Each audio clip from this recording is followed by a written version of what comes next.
Ngayong Martes Santo, silipin naman natin ang lagay ng mga pasahero sa Parañaque Integrated Terminal Exchange sa ulat ni Noel Talakay live. Noel?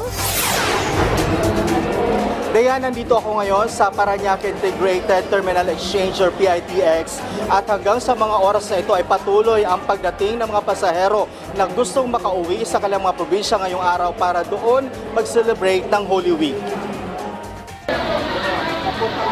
Sa Catanduanes ang uwi ni Christine ngayong Holy Week, pero kwento niya bago siya nakakuha ng tiket, 2 terminal ang kanyang pinuntahan. Una sa Alabang, pero fully booked na ang mga biyahe doon. Kaya napadpad siya sa Parañaque Integrated Terminal Exchange o PITX.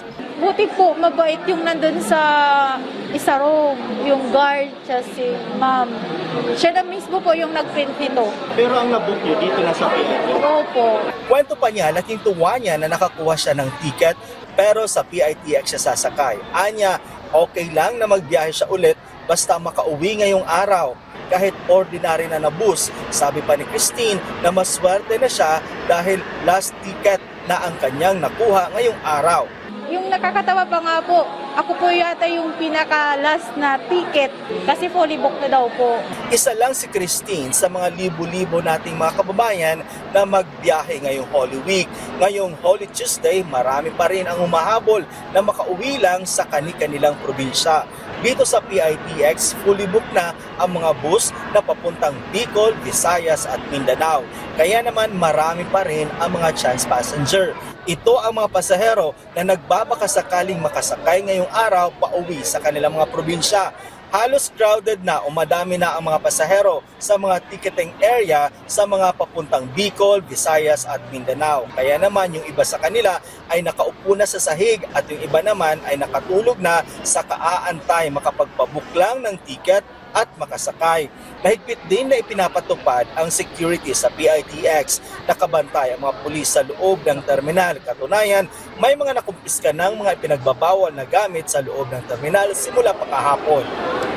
Dayan, nandito ako ngayon sa may second floor ng PITX. Sa area kong ito, dito mayroong ticketing booth na papuntang Bicol. At kung makikita mo sa aking likuran, Dayan, ito yung mga pasahero na nag-aantay para magbiyahe ngayong araw papuntang Bicol. Ito sila yung mga chance passenger. So inaantay nila kung anong oras yung pagdating o pag-alis ng kanilang mga bus. Dayan, yung mga bus na fully booked dito ngayon, ito yung mga bus na nakaschedule para umalis ngayong araw. Kaya naman, yung mga merong extension or binigyan ng permit yung mga bus company dito na magdagdag ng kanilang mga bus. Ito ang tinitake advantage ngayon ng mga pasahero na ngayong araw lang bibili ng kanilang mga ticket. As of 6 p.m., Dayan, aabot na ng mahigit 137,000 na foot traffic ang na-monitor ng PITX. Ang inaasahan nila ngayong araw ay aabot ng mahigit 200,000 foot traffic ang inaasahan ngayon ng PITX. Dayan? Maraming salamat, Noel Talakay.